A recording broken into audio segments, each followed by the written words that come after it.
Америкийн нийгмийн даатгалын тэтгэвэр буюу social security тэтгэврээ авч эхлэх гэж байгаа хүмүүсийн хувьд хизээ apply гэж болох вэ? За мөн заавал биеэрээ очих шаардлагатай юу гэсэн асуултууд ирсэн. Энэ дагуу өнөөдөр хариулах гэж байна. За тэгэхээр аппликейшнээ явуулахдаа бол ерөнхийдөө утсаар бөглөөд уцаар хүнтэй ярьчих болж байгаа. Гэхдээ одоо бол энэ маш хэцүү болсон. Хүний хэрэгцээ байхгүй гэж үзээд AI руу шилждэг юм шилжилтийн процесс явагдаж байгаа. Уцаар ярихад тун хэцүү болсон. За онлайнаар бөглөх бол аюу хамгийн одоо боломжтой хамгийн амархан арга байгаа. За бас биеэрээ очиод бас хүнтэй нууцаад бүглэх ийм 3 арга байгаа. За хамгийн боломжтой нь бол ерөнхийдөө онлайнаар байгаа шүү дээ. За тэгээд хизээ яг apply болох вэ гэхээр тэтгэвртэй гарна гэж төлөвлөж байгаа хугацаанаас аль болох 3-4 сарын өмнө аппликейшнээ явуулчихвал зүгээр гэж байгаа. Яг үл энэ чинь процесс орно тий.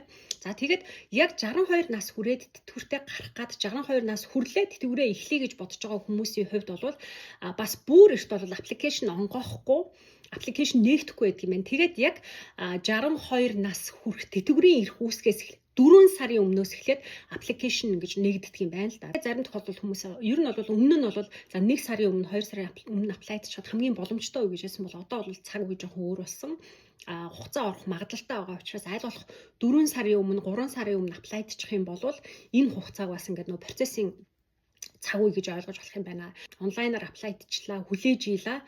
Хэрвээ 62 нас хүрчээд байдаг хэдэн сар процесс явагдчихвал яах вэ гэх юм бол social security тэтгэврийн мөнгө бол нөгөө буцаагаад нөхөд олгочдөг байхгүй. Тэр хүн 62 нас хүрлээ.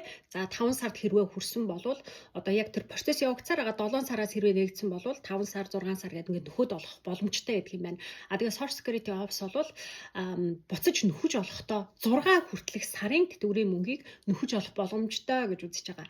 Гэхдээ бас тэр үед аппликейшнээ үнэхээр тэр үед явуулсан байсан уу? Эсвэл ямар нэгэн хүндэтгэх шаардлагатай авч чадаагүй байсан уу гэдгийг үзээд тэгж нөхөж өгнө. Тэрнээс хүн болгон тэгж нөхөж өгөхгүй шүү дээ. За тэгээд биеэр байх шаардлагатай юу үгүй юу гэдгийн тухайд хэрвээ яг бичиг баримт нь ерөөсөө 40 оноогоо бүрэн хангачсан нас болцсон бичиг баримтны хувьд ямар ч асуудал гарахгүй зөрүү гарахгүй болвол заавал биеэр очих шаардлага байхгүй. Процессинг бол шууд онлайнаар ингээд аваад тэгээд болчихж байгаа юм. За харин зарим тохиолдолд үнэхээр бичиг баримт нь жоохон зөрүүтэй мэдээллийн зарим нэг алдаа гарсан тохиолдолд биеэр ирж уулзаа гэдэг шаардлага тавьдаг юм байна. Тэр Монголд байгаа хүн одоо тэтгэврээ тогтоолгоод заавал ирэх ёстой гэж хэлсэн. Тэгэхээр хэрвээ ямар нэгэн бичиг баримтны асуудал гарахгүй бол заавал наашаа Америкт ирж заавал биеэр байх шаардлагагүйгээр ингээд тэтгэврээ тогтоолох боломжтой болчихж байгаа маа. Гэхдээ энэ бол нөө иргэн хүмүүс ногоон карттай хүмүүс байгаа шүү дээ тий.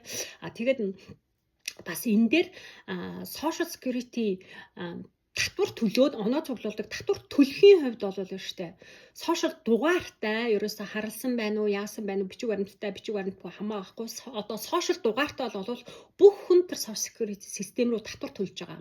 За харин яг тэтгэвэр тэтгэмжийн мөнгө гарахтаа зөвхөн ногоон карттай юм уу эсвэл иргэн хүмүүс л одоо яг social security-ийн тэтгэвэр авнаа.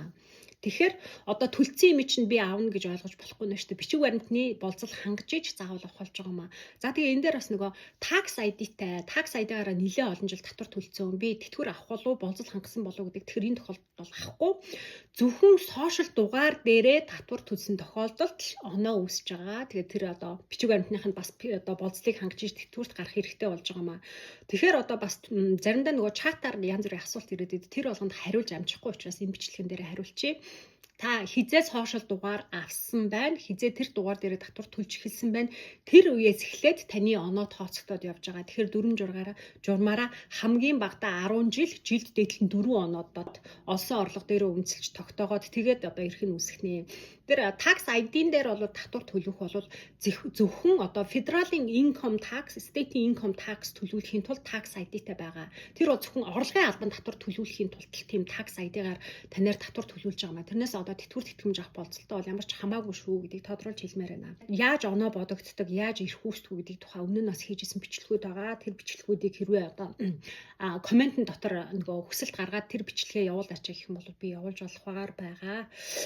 За тэгээд ямар ч байсан тэтгэврт гарах гад эрхээ үүсээд ингээд эхнээсээ гарч эхэлж байгаа хүмүүсийн хувьд товчхондоо юм байна. Тэгээд миний хувьд бол яг хуу энэ social security холбоотой мэдээллүүдийг ингээ өөрийнхөө цаг завыг гаргаад бэлтгэж та бүхэндээ хүргэдэг байгаа. За яг миний хийдэг ажлын тухайд бол хувийн тэтгэврийн сан үүсгэх, за мөн амь даатгал дээр яаж хөрөнгө оруулалт, хувийн тэтгэврийн сан үүсгэх, амь даатгал хийх үү, бүх төрлийн амь даатгалыг хийн, за мөн үйл төлбөртэй холбоотой ч юм те гэрээслэлтэй холбоотой дэлгэрэнгүй мэдээлэл үйлчлэгээ авахар бол надтай холбогдороо.